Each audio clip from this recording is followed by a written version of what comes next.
네, 안녕하세요. 저는 2019학년도 서울 합격자입니다. 네, 만나 뵙게 돼서 반갑습니다. 저 스스로도 제 이름 앞에 붙은 이러한 수식어가 참 낯설어요. 그런데 저도 작년 이맘때쯤에 이 자리에 앉아서 이 자리에 합격자 발표를 하는 것을 꿈꾸었기 때문에 선생님들에게 작은 희망을 드리고자 이 자리에 섰습니다. 저는 초수생으로서 학부생이었어요. 근데 학부생이라고 하기에는 추가 학점을 한 2학점 정도만 들었기 때문에 그냥 올인했던 초수생으로 생각해 주시면 좋을 것 같습니다.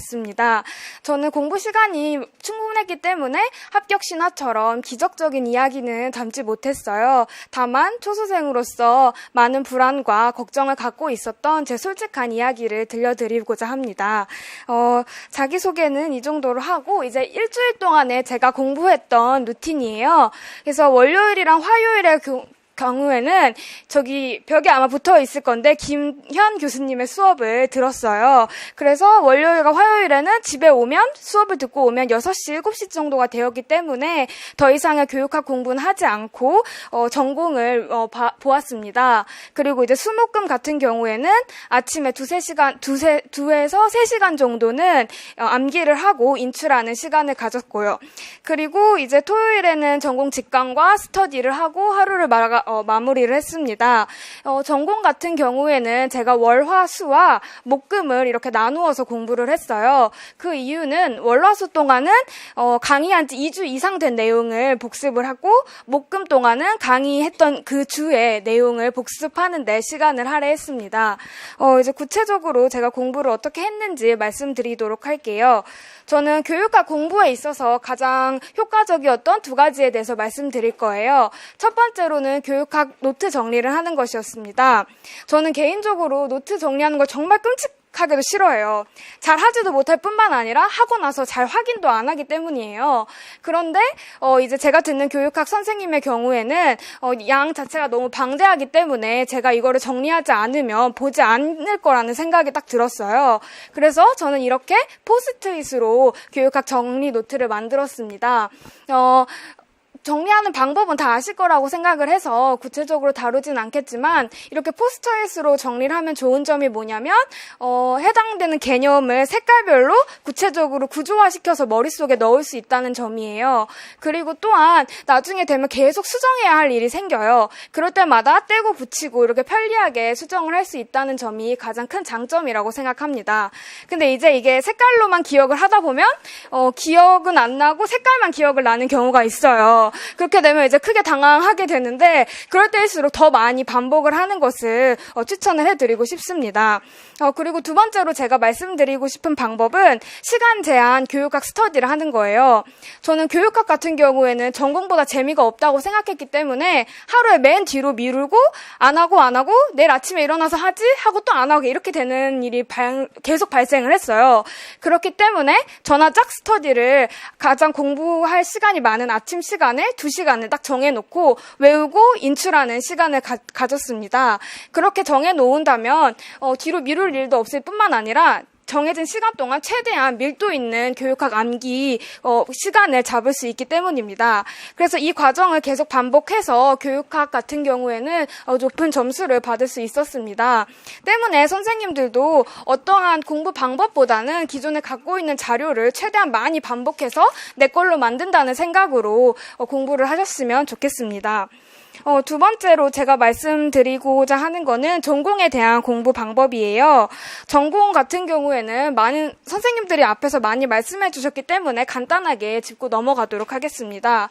저는 이 시기에 선생님들한테 가장 필요한 공부 방법은 개론서를 많이 읽는 것이라고 생각을 합니다. 우리가 교재가 잘 구조화되어 있긴 하지만 읽다 보면은 이해가 안 되는 내용이 정말 많아요. 그리고 맥락적으로 다가오지 않기 때문에 제가 나중에 사례를 적는다고 하거나 구조화하는데 어려움을 겪을 수 있어요. 그래서 이해가 안 되는 내용이라던가 궁금한 내용을 개론서에 가서 직접 찾아보는 것을 제일 권하고 싶습니다. 근데 이 개론서를 정독하시면 안 돼요. 왜냐면 이게 읽다 보면 자꾸 교재에 없는 새로운 개념을 만나게 돼요. 그럴 때마다 굉장히 당황할 수가 있어요. 이것까지 해야 되나. 근데 그렇게 하시면 안 되고 몰랐던 내용을 확인한다, 구체화시킨다라는 느낌으로 그렇게 접근하시는 게 중요할 거라고 생각합니다. 그리고 이제 단권화 같은 경우에는 많이 말씀해 주셨기 때문에 따로 얘기를 안 드릴게요. 저는 관리반 스터디를 1년 동안 진행을 했었고, 또 하나는 전화 스터디를 진행을 했어요.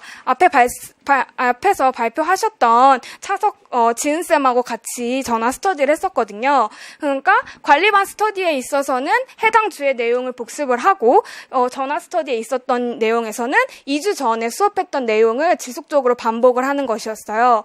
그렇게 되다 보면 일주일에 한 2과목 정도를 계속해서 반복해서 볼 수 있는 효과가 있어요.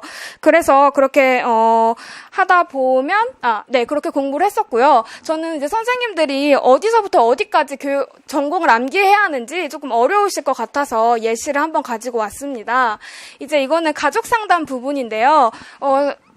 여기 보면 이렇게 유사 적대성 아니면 유사 친밀성 이런 거에 대한 정의는 당연히 명확하게 쭈루룩 외우셔야 되고, 이 아래 보면 이렇게 줄글로 된 설명이 있어요. 근데 이런 부분은 쉽게 간과하고 넘어갈 수 있는 부분인데, 이런 부분들 잘 읽어보다 보면은 이게 효과랑 매칭이 되기도 하고 문제점이랑 매칭이 되기도 해요. 그러니까 정의만 외우는 것이 아니라 좀 더 구체적으로 들어가서 문제점 또는 효과 또는 특징으로 이렇게 구조화를 시켜서 같이 외우는 것을 저는 추천드리고 싶습니다.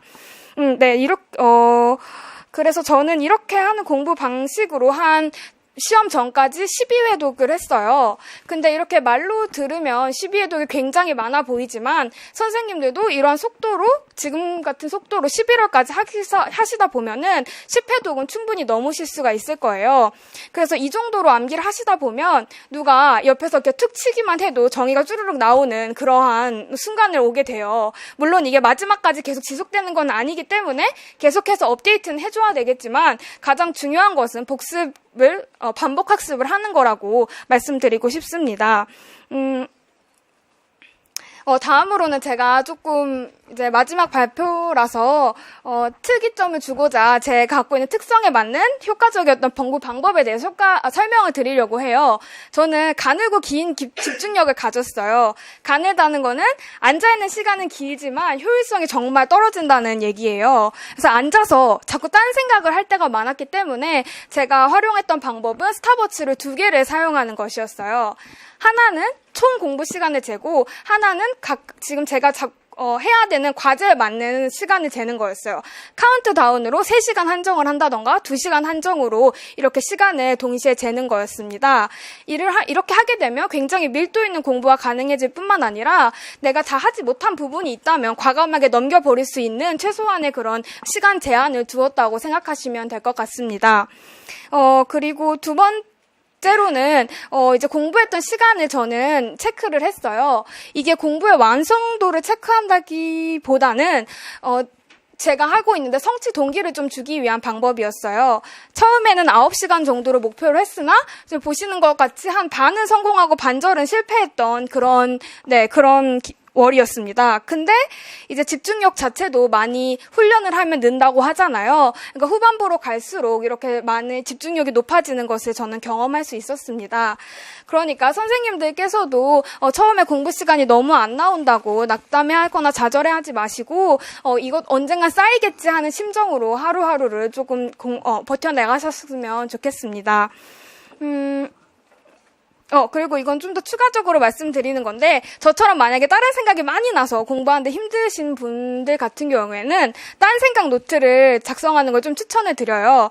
딴 생각 노트는 공부하다가 딴 생각이 나면 옆에다가 그걸 적어 놓는 거예요. 지금 여기서 막 저 나라까지 벌써 가서 생각을 하는 게 아니라 그런 생각이 날 때마다 옆에다 적어놓고 이렇게 체크를 해놓는 거예요. 그러면 내가 얼마나 이런 쓸데없는 생각을 했는지 나중에 확인을 할 수도 있고 이러면 안 되겠다라는 자극을 줄 수 있기 때문에 전 정말 효과적이었다고 생각합니다. 그리고 이제 마지막으로는 이건 많은 선생님들이 알고 계실 거라고 생각해요. 저는 처음에 피처폰을 사용했는데 피처폰을 사용하면 전혀 핸드폰을 안 할 줄 알았어요. 근데 하지도 않은 막 공튀기 게임을 거기에 사고 있더라고요. 그래서 이건 안 되겠다 싶어서 핸드폰 어플을 설치를 해가지고 시간 제한이 되면 딱딱 끊기게 이렇게 하는 방법을 사용했습니다. 물론 나중엔 이것도 효과가 없어서 그냥 꺼놓고 공부했는데 제가 생각하기에는 그냥 핸드폰을 들고 가지 않는 게 가장 좋은 방법이라고 생각합니다. 네, 이제 마지막으로는 이제 마음 관리를 어떻게 했는지 말씀드리도록 할게요. 저는 중간에 잠자기 힘든 불면증을 얻기도 했었고, 시험이 앞에 다가오면서 불안이 너무 극대화돼서, 공부를 해도 잘 들어오지 않는 그런 지경까지 갔었어요. 그럴 때마다 가장 도움이 됐던 게 마음챙김 명상 어플이었어요. 이제 마보라는 어플인데 여기 어플에 들어가게 되시면 굉장히 목소리가 좋은 언니가 나레이션을 해주세요. 그럼 이제 이걸 들으면서 밤에 잠을 자는 거예요. 그러면 다른 생각을 하기보다는 뭐 바디 스캐닝이나 호흡을 하면서 보다 내 신체 감각에 집중을 할 수 있기 때문에 저는 숙면을 취하는데 가장 큰 도움이 되었다고 생각합니다. 그리고 이제 마지막으로 말씀드릴 거는 스스로에 대한 편지를 쓰는 거예요. 저는 개인적으로 4월 달에 좀 슬픈 일이 있었어요. 이제 사귀던 남자친구한테 크게 차였거든요. 근데 이게 차여고 나서 왔더니 공부가 하나도 안 들어오는 거예요. 강의를 들었는데 저 눈에서만 자꾸 눈물이 나고 이런 일이 있었어요. 근데 그러할 때 가장 저에게 좋은 극복 방안이 되었던 게 스스로한테 가장 애정 어린 편지를 써주는 것이었습니다. 제가 가장 듣고 싶었던 말은 내가 나만이 알고 있다는 말처럼 스스로한테 할 수 있다, 괜찮다 그런 말을 자꾸 해주는 게 큰 도움이 될 거라고 생각을 해요. 그래서 선생님도 수험 생활이 순탄치만은 않겠지만 내가 가장 듣고 싶은 말을 나한테 해줄 수 있는 그런 시간을 마련해 주셨으면 좋겠다는 생각을 합니다. 제가 준비한 발표는 여기까지이고요. 이제 마지막으로 드리고 싶은 말씀은 제가 이제 이걸로 정리를 하다 보니까 너무 당연한 소리를 정성스럽게 하고 있는 건 아닌가라는 생각을 많이 했어요. 근데 또 이거를 반대로 생각해 본다면 공부에는 어떤 요행을 바랄 수 있는 특별한 방법은 없다고 생각을 합니다. 누적된 충분한 공부량과 반복된 학습만이 좋은 결과를 갖고 올 수 있기 때문입니다. 그렇기 때문에 어떤 새로운 방법을 계속 찾으려고 하시기보다는 나한테 맞는 공부 방법을 끈질기게 계속해서 반복해 나가도록 하신다면 2020년도에는 분명 선생님들이 원하는 꿈 앞에 바로 다가와 있지 않을까 생각을 합니다. 진심으로 선생님들의 최종 합격을 기원하겠습니다. 감사합니다.